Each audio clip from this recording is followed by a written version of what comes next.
Évidemment, malheureusement, on est tous au courant des bris scolaires qui ont lieu dans les écoles.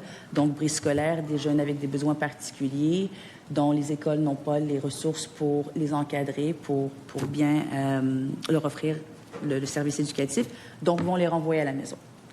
Il y a 500 de plus cette année et à chaque année, c'est une augmentation de 500 et de 1000. Et le portrait, le chiffre qu'on a représente vraiment un moment dans le temps parce que ça ne recueille pas les informations de l'année scolaire.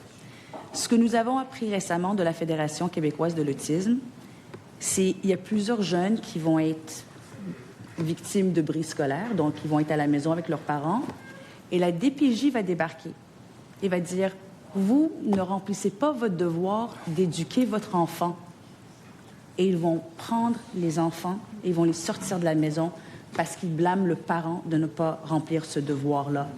C'est les écoles, et c'est dans la loi que c'est les écoles qui sont responsables d'éduquer nos jeunes. Premièrement, en tant que parent, se faire dire ton enfant ne peut plus fréquenter l'école, organise-toi, c'est très, très difficile. Ensuite, de se faire dire, vous ne remplissez pas votre devoir d'éduquer votre enfant et la DPJ va venir et enlever un enfant qui a des besoins particuliers.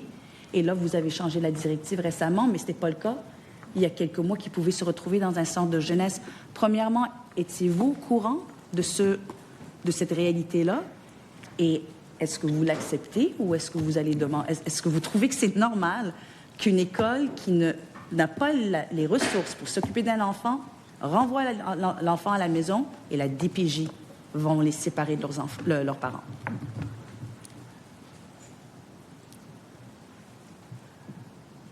Okay. Mais il y a des travaux qui sont en cours au ministère de l'Éducation, mais clairement, là, on a mis une table sur pied pour justement la situation de l'autisme déficience intellectuelle avec la DPJ pour améliorer les connaissances là, au niveau des intervenantes quant à la réalité des personnes en situation de handicap. On va travailler rapidement là, sur une directive là-dessus. Là. Étiez-vous au courant? Je n'avais pas entendu parler de cet enjeu-là. Okay. Et j'espère que c'est quelque chose que vous allez adresser parce que c'est vraiment des parents qui se font victimiser par le système de l'éducation et ensuite par le réseau de la santé. Et un autre élément que la Fédération québécoise de l'autisme a partagé avec nous, c'est qu'il semblerait qu'à la DPJ, si on soupçonne qu'un parent est sur le spectre de l'autisme, que la directive, c'est qu'il faudrait les séparer de leurs enfants. Mais non, ça c'est justement la raison pourquoi je les ai assis ensemble. Moi, même comme médecin, j'avais déjà vécu cette situation. Donc ça, c'était la raison justement que j'avais mis cette table sur pied pour s'assurer que ces situations-là cessent. Et donc, est-ce que on entend aussi les enfants autistes ont tendance d'avoir une certaine routine, exact. Manger la même chose tous les jours.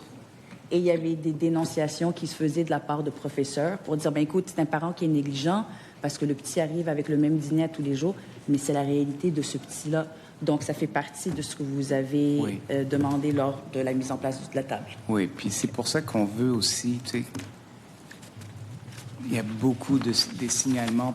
Autant il y a des signalements qui sont importants puis clés, il y a beaucoup de situations où il faut vraiment que la communauté travaille plus ensemble pour éviter ces situations-là, puis ça, c'en est une.